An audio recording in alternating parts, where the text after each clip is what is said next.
บาดเด็ดเสด็จครับเมื่อบานแล้วบานเนี่ย งามบวย เมื่อยางดิเอาเสด็จครับเมื่อบาน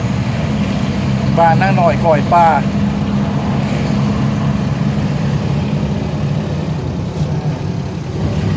ไม่ใช่ไรของข่อยน้อง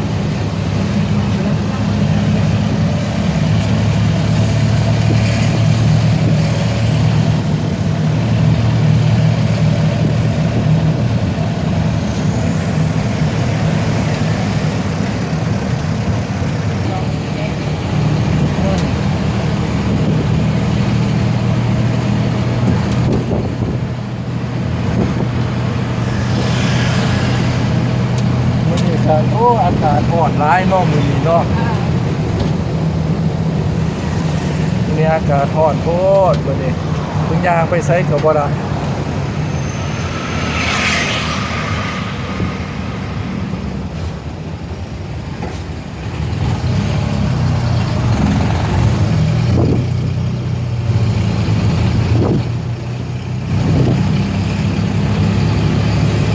มาถึงเมื่อบานคุณแล้วเมื่อหาอาบน้ำไล่เนาะให้กินข้าวกินน้ำ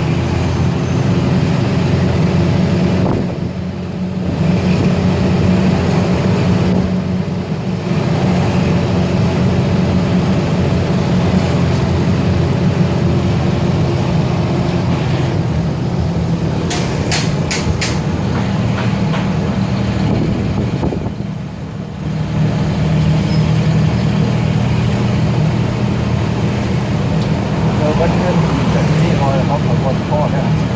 9,000เงินขอพ่อให้9,000ผมก็จะว่า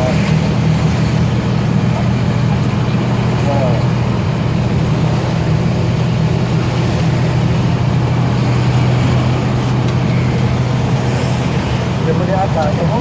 อน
ไฟแดงที่นี่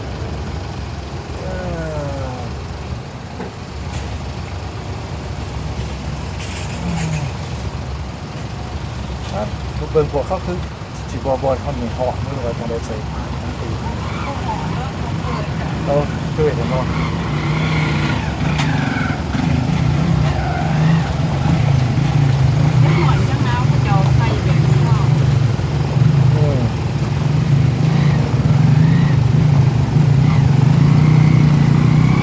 ดำมือหรืออะไรต่างๆ